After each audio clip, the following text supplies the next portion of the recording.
of our missionary journey, this church was a part of that. First, because I was an Oral Roberts University student with Bill and Lisa as basically spiritual parents for all of us students because they were our campus pastors. And then when he found out that I was going to be a missionary, he said, you need to come to the church and talk about that. And you have been a part of that journey ever since. You have sent your teams, people, to the Philippines, 3 teams actually, on 3 different occasions. And this is going to be a shameless plug, you sent a team to Thailand in November. 4 ladies came, and I told somebody, okay, Sunday, I'm preaching at a church, and there's 3 services. And he said, wow, that's a long day. And I thought, and he said, you're going to preach 3 times? And I thought to myself, well, it's going to be no problem because it's at Capital Life. This church serves well. This church serves well. And I am over every time we've come here,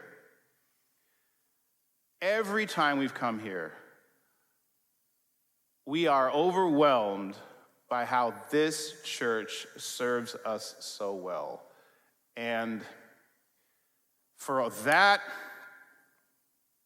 and for just believing in what we're doing, for sending your treasure, your prayers, and your people, we're very humbled that you're investing in that into our missionary work. And it's an honor, really, to stand in my campus pastor's church again, to stand in Bill and Lisa's church again. And it's just really an honor and a humbling privilege just to even be here again. And people said, wow, that's going to be a long Sunday. You're going to preach 3 times. And I thought to myself, maybe at another church it would be, but not here. Because you guys, the leadership team, the servant team here, you really do serve us well. And wow, we love being here. And we're going to keep coming back if you'll have us. So again, this is our family. We're really happy to be back in the United States and just to be here again. And we're really happy again for this church, for you guys, just keep coming. Keep coming to Thailand. It was really great. We had 4 ladies who came to visit us, and boy, did we have a lot of fun. And what was neat about, and this is how our philosophy, I should say, of missions trips. When you come, you plug into what we're already doing. So when you leave, it doesn't fade. We're really intentional that you come and you plug in to what we're already doing. And you come and make an impact alongside what's already happening. What was neat was on this trip, these ladies, they got to do all kinds of what I call a multifaceted, missions experience. They did some construction work at our Christian school. They helped do village outreach. We have a weekly village outreach, and they joined in that effort in one of the poorer areas of our city. We teach English as an evangelism tool in Thai Buddhist high schools. We're actually even allowed to use the Bible because they really want to learn English. And they plugged into that. We did that for 3 days.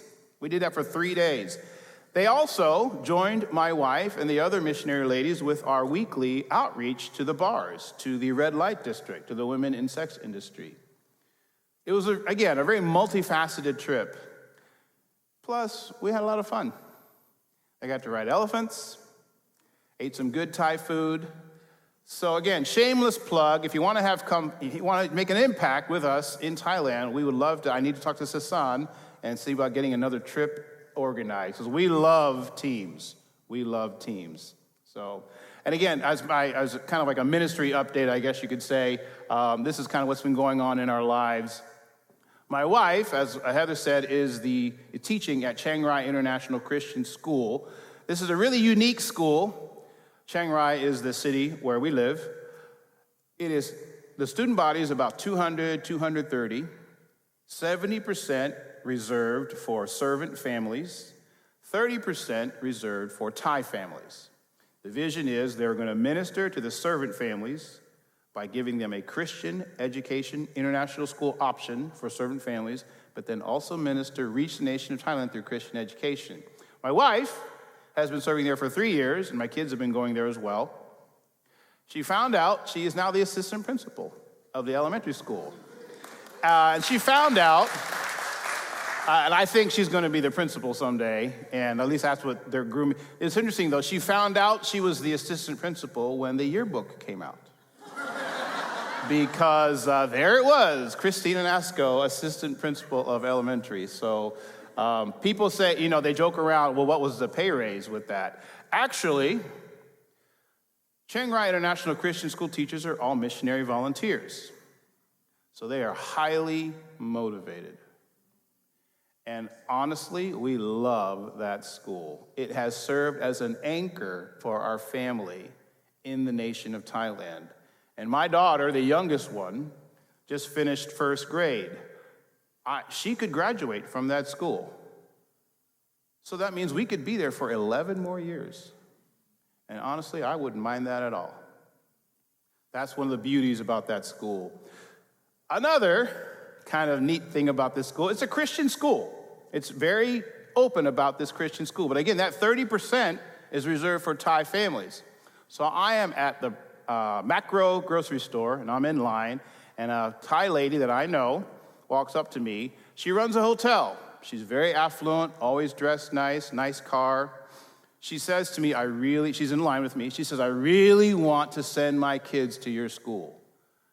I'm really hoping and, really working, she's like, is there anything you can do to, like that kind of thing to help me get my kids in your school? And I'm like, well, ma'am, I'm not one of those decision makers. And I said, but I will pray that your kids get to school. Now, she's Buddhist. I asked her, why?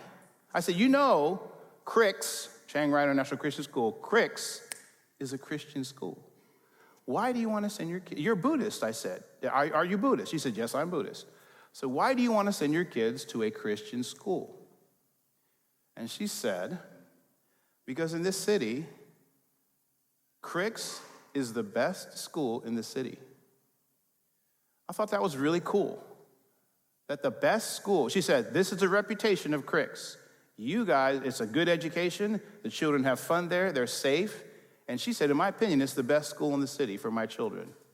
So for the Buddhists, Thailand is 98% Buddhist, less than 2% Christian. For the Buddhists in Thailand, the best school in the city is the Christian school. And we're really proud of that. And we're honored to have my kids go there for sure. And my wife is definitely honored to serve there. So I thought that was really cool about Chiang Rai International Christian School. Another big thing we did this year, which was really cool. Let's go to that picture. Let's see, we got the, first there's a family picture. This is me freezing in China. This was amazing. November of this last year, I got an email.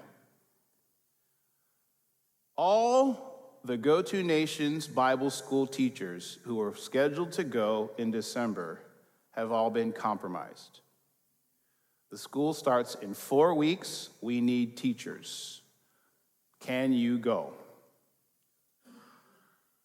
So I am sitting at my computer, and I'm reading that email.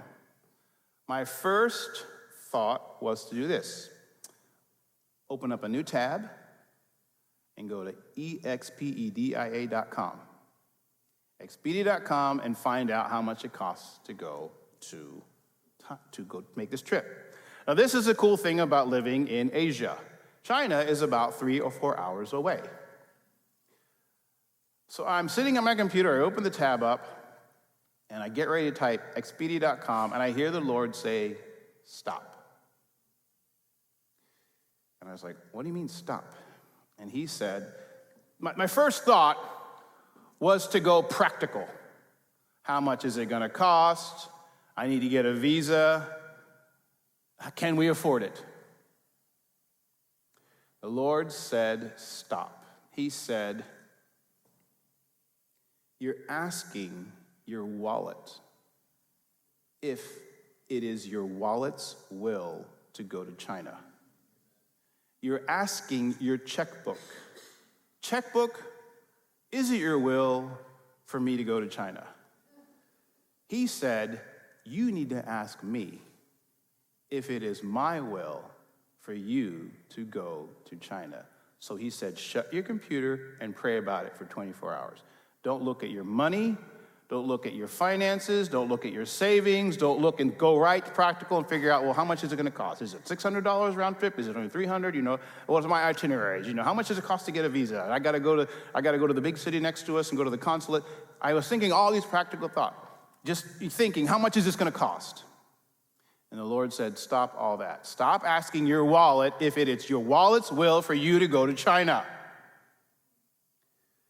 Ask me if it is my will. And I was really, that was a poignant experience. So often I ask the will of my wallet, should I do this? Should I go on this trip, Lord? Should I be a missionary? Does it make sense? Well, I ended up going, and again, this is me freezing. This was in extreme northern China, not too far from North Korea, actually.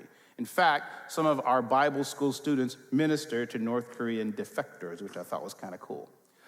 Well, after living in the tropics, 10 years in the Philippines, 3 years in Thailand, after living in the tropics since 2004, I had not experienced 0-degree temperature in years. So I froze. It was 0 degrees the whole time we were in China. It even snowed, which I haven't seen in forever. And so basically that jacket you see me wearing, I slept in it. I was so cold. It was a unique experience. We had 70 Bible school students, and these 70 students are actually overseers themselves of 4 or 5 or sometimes 10 house churches. So they're already pastors. They're already pastors of pastors. They're already church leaders. We had 70 of them in our Bible school. Since we had such a large number, since we also had 2 translators and some worship leaders, and it was a big group, we actually had to meet in a safe house in the middle of nowhere in northern China. We had security, there were cameras, because this is all with the underground church. And basically we were on a farmhouse, less than 100 people in this farmhouse, 1 bathroom. That was inside. Plenty outside. Like they call them, well, the Westerners call them squatty potties. So for 10 days, I did not shower. For 10 days. I was messaging my wife. She was like, you need to find a way to shower before you get back to our house. Because I was like, Hunsie, I can't shower here. There's no, plus it's 0 degrees. And there's no hot water. So at the end of the 10-day experience on day 11, the hosting pastor, Pastor Xiao, he took us to a public bath. Now, maybe you're familiar with the Roman tradition, ancient Roman tradition, public bath. I think also the Japanese maintain this tradition as well as the Koreans. Men go on this side, women go on this side, and it's just like, I was like, is this really going to happen? I'm thinking, we're really going to do this? Like, I was thinking, can I just get in a hotel and just take a and he's like, no, because this was his way of showing us culture and blessing us and having, this was his way of being hospitable. And maybe, he just figured, well, these guys need a bath. And so, so the way it is basically is, if you've been to the YMCA, you go, you do your workout, then you go in the common bathroom to shower and do all that. So just picture it that way. So it's all open, no stalls. So we're all, I'm thinking, I didn't bring my bathing suit, but it doesn't matter. You just got to go do it with all these people. And I figured it's been 10 days since I showered, so I needed to do something. So I'm under this. It was really nice. It was good water pressure. I'm underneath the shower. And the tradition, which I later found out, in China is this: the one who brings you bathes you. For example, if I were to bring my sons to this bathhouse, it would be my responsibility to bathe them. So the pastor brought his worship leader. So you and Jeff, you and Bill. Anyway, he brought his worship leader, he brought his associate pastor, and he brought the three of us male missionaries. So we're all like, again, no stalls. I see him starting to bathe his staff. And I'm just standing there thinking, well, I'm the missionary. I'm not the Chinese person. He's, it's not my tradition. He'll figure it out. And so I see him getting close, go down to the next guy. And then he goes down to the next guy, and I'm next. And I'm kind of like, checking this. And I kind of forget about it. And I go, okay. And then suddenly, I feel this hand on my shoulder with like this Brillo pad. And like he's really just scrubbing me down. And then he starts at my shoulders, keyword starts. And then he keeps going lower, and he keeps going lower, and he keeps going, making no stops, all the way down to my feet. Jesus did model that, right? When he said, wash each other's feet. And so that was a unique experience, and he bathed us all of us Western missionaries. So that was unique for sure, and it was really the most amazing thing about these believers, these church leaders. They feel so unqualified to be in the position that they have, and they starve for equipping. They starve for the training. And so it is an honor. I mean, these guys are persecuted. These guys, they're living under this. I can't even imagine the cost of their daily faith. And they're looking to us to teach them. Truly, the example is the other way around.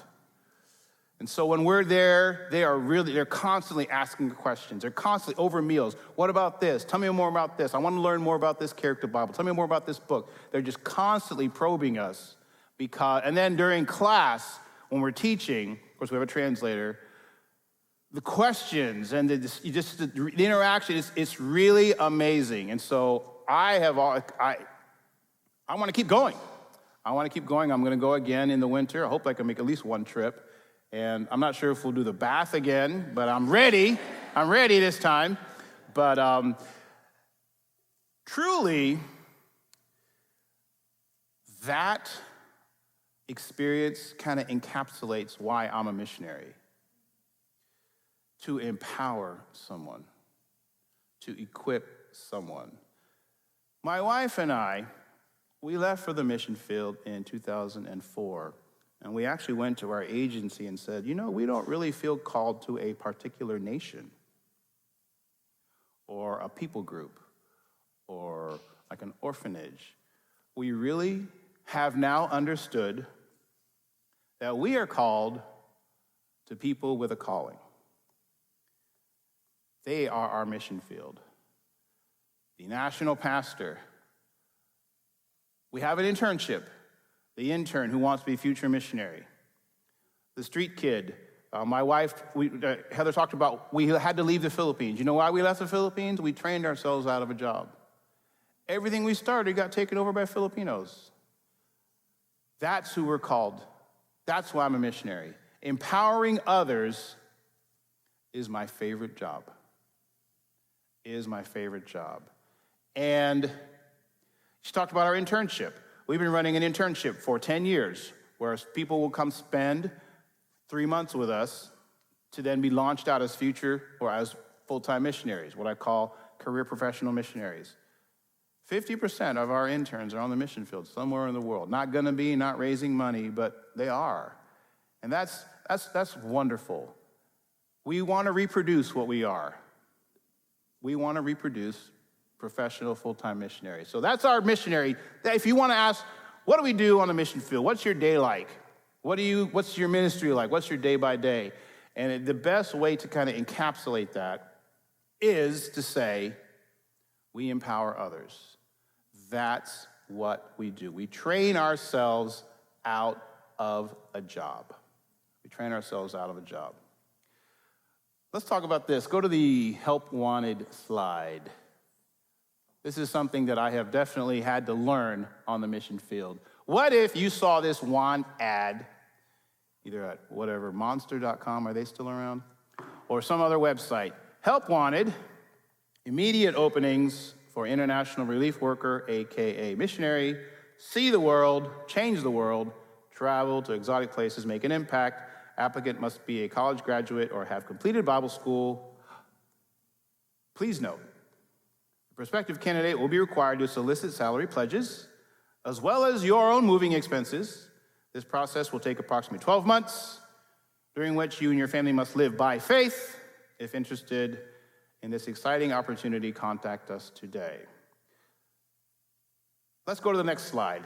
Let's talk about this opportunity. I want to talk about it in this way. So here we have David.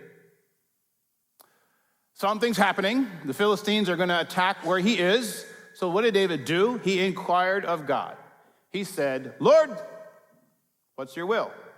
Not what is the army's will? What is my sword's will? What is your will?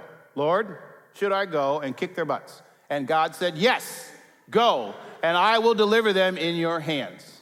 Next slide. Same thing happened. Same thing happened. Once again, the Philistines raided their valley. This is also in 1 Chronicles 14. David inquired of the Lord again. God answered him and said, well, this time, don't go directly after them. He gave him another strategy. Same result, though. Same result, but different strategy. Something that I hope that I can maintain is I hope I never get to the point where I have it all figured out, that I have enough money, enough wisdom, enough favor, enough strength, that I never have to depend on God again. I never, ever want to get to that point. Here, David, same situation, but two different strategies. Same situation, he thought, well, it worked the first time, so let's just do it again. I have the revelation for this second problem already, so I'm just going to use that older revelation and slap it on the first problem. Slap it on the second problem. He didn't do that. He stayed plugged in to his divine creator, his father, his king, his Lord, and he said, this time, what do? I never, ever want to get to the point where I feel like I have all the wisdom I'm ever going to need. I have all the strength I'm ever going to need. I have all the favor. I have all the finances. I have all the resources I'm ever going to need. God, I've got it from here. Thanks. I hope that for the rest of my life, I have this dependent relationship on him. That I don't ask my wallet, should I go to China? I ask him. I don't ask my wallet, my wife's going to grad school. We don't ask our wallet, should my wife go to grad school? No, we ask him. My daughter, she's going to go to school next fall. We're not asking the wallet, where should she go to school? Should she go to school? No. We ask him. We ask him.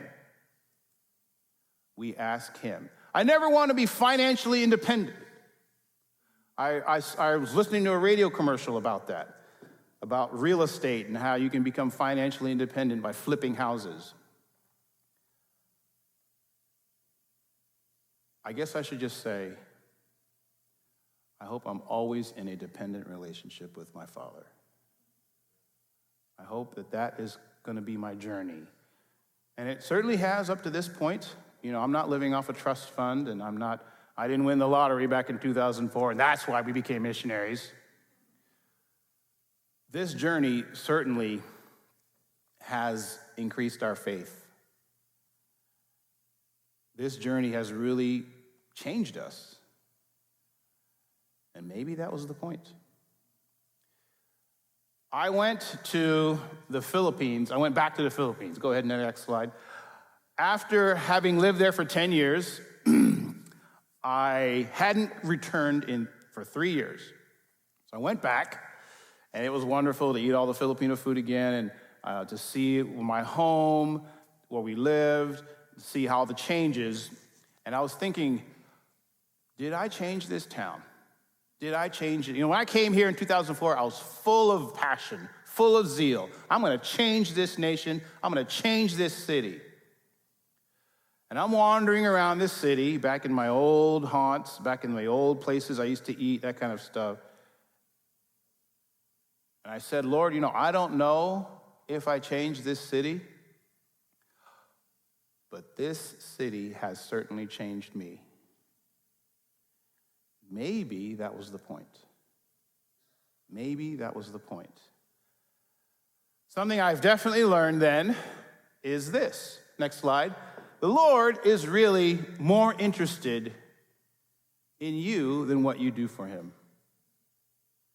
He's more interested in your spiritual health than your spiritual accomplishments. He's more interested in you, not your Bible schools, not your Camp Sunshine Philippines, not your scholarship programs. He's more, because he didn't die for that stuff. He died for you. You.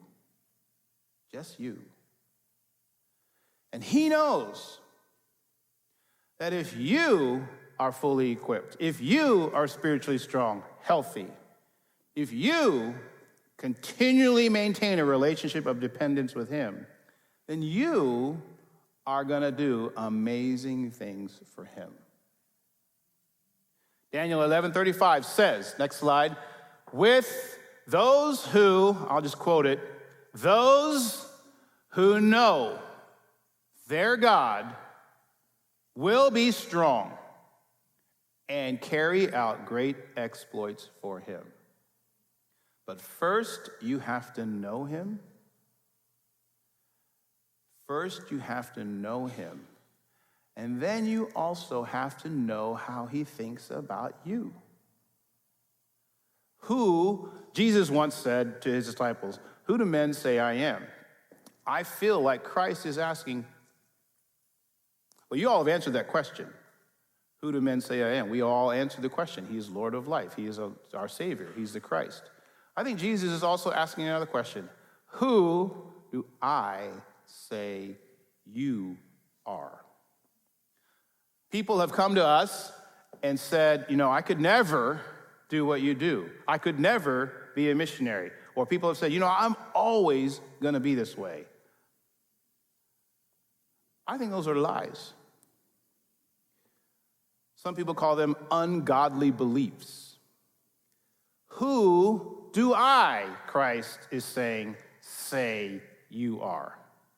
Who do I say, not what did your parents say, or your peers, or the person that picked on you in school, or your boss? Christ is asking, who do I say you are? And when you embrace the identity that Christ says over you, you will know your God, and you will be strong, and you will do exploits for him. Don't accept the lies of the devil or the people around you. Don't think I could never, or I'm always going to be, or this is just too much, or this is just how it is. Who do I say you are? That's what Christ is asking today. And his thoughts are precious. His thoughts are precious towards you. He created you, and he declared that you are good.